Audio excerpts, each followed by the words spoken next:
చాగంటి గారు చాలా మంది చాగంటి గారి ప్రవచనాలకి ఎంతో మంది ఆయనకి భక్తులు కూడా ఉన్నారనే చెప్పుకోవాలి. ఎందుకంటే ఆయన చెప్పే స్పీచ్లు అలా ఉంటాయి కాబట్టి. అదే విధంగా ఇప్పుడు చాగంటి గారు చెప్పింది ఒకటి ఆలయానికి ఆయన చెప్పిన విధంగానే జరుగుతుందంట. ఒకసారి ఏంటి దాని గురించి డీటెయిల్గా తెలుసుకుందాం. ప్రస్తుతం మనతోటి జర్నలిస్ట్ జగదేవ్ ఉన్నారు, వెల్కమ్ చెప్దాం. Hello sir. Hi Zakir. Sir, Chaganti గారు చెప్పింది ఇప్పుడు నిజంగా జరుగుతుంది అంటున్నారు, ఏంటి సార్ అది? వాస్తవానికి బ్రహ్మశ్రీ చాగంటి కోటేశ్వరరావు గారు అతని యొక్క మీరు అన్నట్టు ఆ ప్రవచనాలు ఏవైతే ఉన్నాయో తెలుగు వారికి ఒక గొప్ప వరం అనే చెప్పాలి. ఎందుకంటే ఆయన ఒక సెంట్రల్ గవర్నమెంట్ ఎంప్లాయ్, బట్ ఎక్కడ ఒక చిన్న సింగిల్ ఎన్పీ కూడా ఒక పైసా కానీ ఆశించకుండా తనకు తెలిసిన విద్యని, తను నేర్చుకున్న విద్యని కొన్ని కోట్ల మందికి పంచాలని డిసైడ్ అయ్యాడు.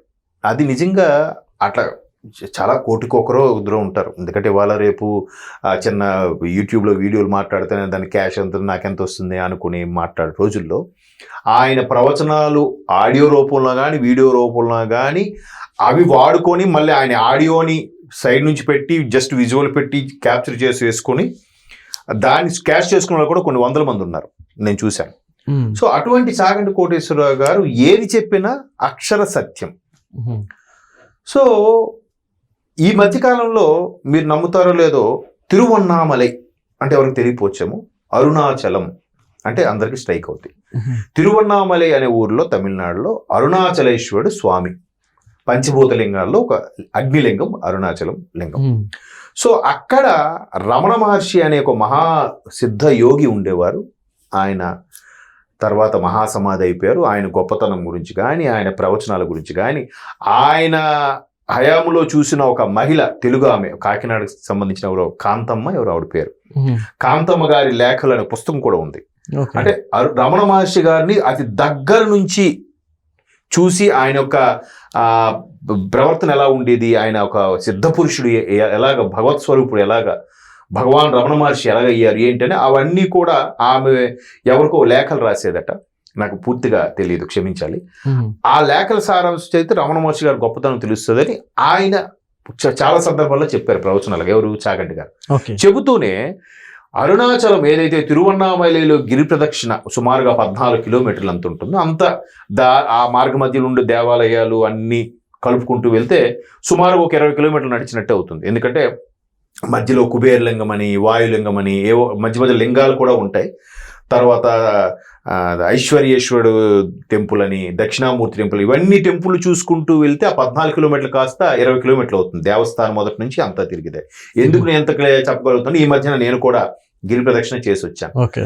సో చాగంటి గారు చెప్పక ముందు కూడా ఉంది గిరి ప్రదక్షిణ, లేకనే కాదు. దాని చుట్టూ ఆ 14 కిలోమీటర్లు రోడ్డు వేయించడం కానీ, ఆ మధ్య మధ్యలో వాటర్ ఫెసిలిటీ ఒక్కొక్క స్టార్ ఒక్కొక్కరు చేయించారు. ప్రభుత్వం ఒకటి చేయిస్తే రజనీకాంత్ లాంటి వాళ్ళు దారి పొడుగున వాటర్ ఫెసిలిటీస్ ఏర్పాటు చేయడం, కొంతమంది షెడ్స్ వేయడము, ఇట్లా చేశారు. అంటే వర్షాలు పడినా ఎండ బీభత్సంగా ఉండే కాళ్ళు కాలకుండా ఉండడం కోసం అక్కడక్కడ షెడ్లు వేయడం అన్నీ చేశారు. ఎప్పుడైతే అక్కడ ప్రతి పౌర్ణమికి కూడా ఇసుక పోస్తే రాళ్ళంత జనం ఉండేది తిరువన్నామలై. చాగంటి గారి ప్రవచనాల తరువాత అది 3 పెరిగిందంట. మిగతా అన్ని రోజుల్లో కూడా గిరి ప్రదక్షిణ చేసే వాళ్ళు ఉంటున్నారు. పౌర్ణమి రోజు ఇసుక పోస్తే రాళ్ళంత జనం ఉంటున్నారు. అందులో సుమారుగా పౌర్ణమి రోజు ఒక 1.5-2 లక్షల వరకు మరి జనాలు గిరి ప్రదక్షిణ చేస్తే అందులో సగం మంది తెలుగు వారే ఉంటున్నారట. అంతమంది తెలుగు వారు కనెక్ట్ అయిపోయారు తిరువన్నామలైకి. అది కాకుండా కాశీలో అసలు ఏంటి, ఎక్కడెక్కడ ఏవి చూడాలి, ఎలా ఉన్నాయి, కాలభైరుడు అనుమతి తీసుకునే కాశీలోకి ఎలా ప్రవేశించాలి, ఇవన్నీ కూడా చాగంటి ప్రవచనాల ద్వారా మన తెలుగు వారికి మరి కాస్త ఉన్న వాళ్ళందరూ కూడా ఎక్కువ భక్తి అనే చెప్పాలి. సో దీనివల్ల ఉత్తరప్రదేశ్కి ఇన్కమ్ సోర్స్ బాగా పెరిగింది, ఇటు తమిళనాడు కూడా ఇన్కమ్ సోర్స్ పెరిగింది.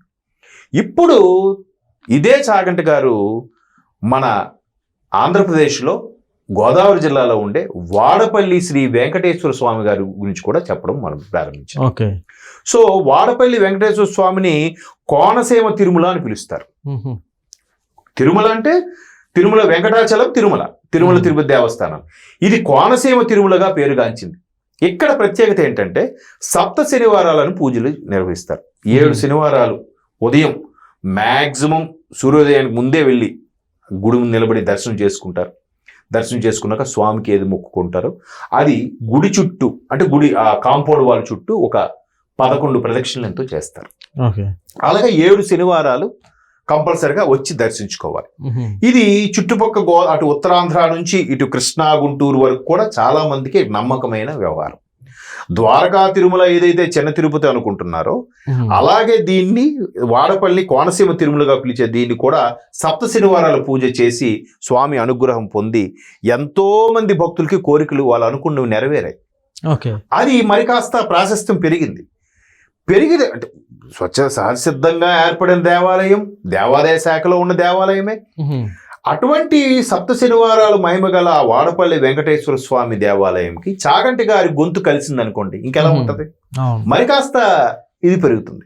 సో ఇప్పుడు పెరగడం వల్ల ఆంధ్రప్రదేశ్కి కూడా ఉత్తరప్రదేశ్ కాశీలో ఎలాగైతే ఆదాయం పెరిగింది భక్తుల ద్వారా, కానీ అక్కడ భక్తుల తాకిడి పెరుగుతుందో, ఇటు తిరువన్నామలైలో కూడా పెరిగిందో ఇక్కడ కూడా పెరుగుతుంది అనేది ఒక విశ్వాసం. మేబీ అయినా ఉండొచ్చు, లేకపోతే అంతమంది ఎందుకు వస్తారు? అక్కడ కోరిన కోరికలు నెరవేరకపోతే, వాళ్ళ ఈ సాధక బాధలు తగ్గకపోతే స్వామి దర్శించుకున్నాక నమ్మకం ఉంటే కదా వెళ్తారు, ఎక్కువ మంది దర్శించుకుంటారు.